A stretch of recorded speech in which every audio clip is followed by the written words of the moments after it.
ஸ்ரீ மாசாணி அம்மன். மாசாணி அம்மன் சக்தி தேவியின் அம்சம். இவர் வட இந்தியர்களிடையே மசானி தேவி என்றும் அழைக்கப்படுகிறார். இவரது கோவில் பொள்ளாச்சி அருகே ஆனைமலையில் அமைந்துள்ளது. கோயிலின் மகத்துவம். பக்தர்களின் மகத்துவம். தங்கள் அபிலாஷைகள், கோரிக்கைகள் மற்றும் நம்பிக்கைகளை ஒரு துண்டு காகிதத்தில் பதிவு செய்து அதை தெய்வத்தின் திரிசூலத்தில் வைக்க கோயில் பூசாரிக்கு சமர்ப்பிக்கலாம். 19 நாட்களுக்குள் அவர்களின் பிரார்த்தனைகளுக்கு தேவி பதிலளிக்கிறாள் என்பது உறுதியாக நம்பப்படுகிறது. கோயிலில் பாம்பின் உடலுடன் நீதி தேவியை குறிக்கும் கல் உருவம் உள்ளது. இது பிரபலமாக நீதி கல், நீதியின் கல் என்று அழைக்கப்படுகிறது.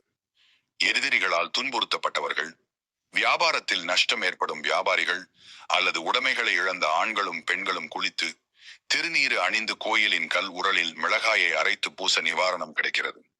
கருவறையில் மாசாணி அம்மன் மல்லாந்து படுத்திருக்கும் பிரம்மாண்டமான உருவம் தலை முதல் கால் வரை 15 அடி அளவில் உள்ளது.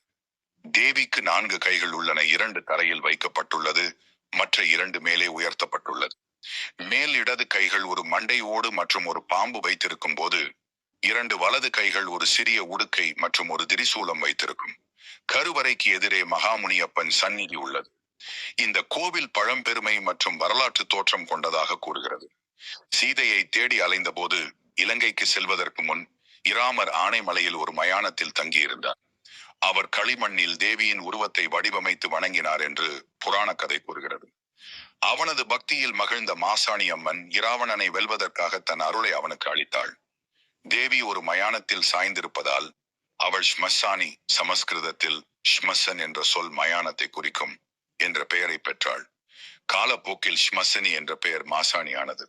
பிரார்த்தனைகள் குடும்ப பிரச்சனைகளுக்கு தீர்வு காணவும், நம்பிக்கை துரோகம் மற்றும் திருட்டினால் ஏற்படும் இழப்புகள், மனக்கவலைகள், குழந்தைகளின் பாதுகாப்பு மற்றும் மந்திரங்கள் மற்றும் மாந்திரீக விளைவுகளில் இருந்து விடுபடவும் பக்தர்கள் இங்கு பிரார்த்தனை செய்கிறார்கள்.